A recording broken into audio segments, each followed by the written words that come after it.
পহেলগাঁও কাণ্ডের 7 দিন পার, এখনো অধরা জঙ্গিরা।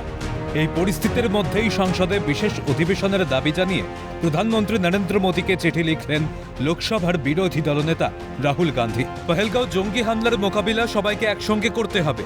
এই পরিস্থিতিতে সকলকে এক হয়ে কাজ করার জন্য প্রধানমন্ত্রীকে বার্তা দেন লোকসভার বিরোধী দলনেতা। চিঠিতে রাহুল লেখেন, বিরোধীরা সংসদের উভয় কক্ষেই বিশেষ অধিবেশন চাইছেন, যেখানে জনপ্রতিনিধিরা একত্রিত হয়ে দৃঢ়তা প্রদর্শন করতে পারবে। পহেলগাঁওয়ে জঙ্গি হামলা প্রতিটি ভারতীয়কে উদ্বিগ্ন করে তুলেছে।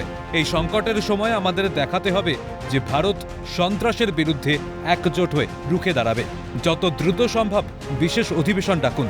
শুধু রাহুল গান্ধী নন, অধিবেশনের আবেদন জানিয়ে প্রধানমন্ত্রীকে চিঠি লিখেছেন কংগ্রেস সভাপতি মল্লিকার্জুন খার্গেও। তার আর্জি, 22 এপ্রিল 2025 তারিখে পহেলগাঁওয়ে নিরীহ নাগরিকদের ওপর নৃশংস সন্ত্রাসী হামলার মোকাবিলা করার জন্য আমাদের ঐক্যবদ্ধভাবে জবাব দিতে হবে।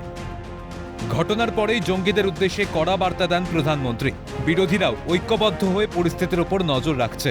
এই পরিস্থিতিতে রাহুল খার্গের আবেদনের প্রেক্ষিতে বিশেষ অধিবেশন হয় কিনা আপাতত সেটাই এখন দেখার। মফিজুল ইসলামের রিপোর্ট, ক্যালকাটা নিউজ।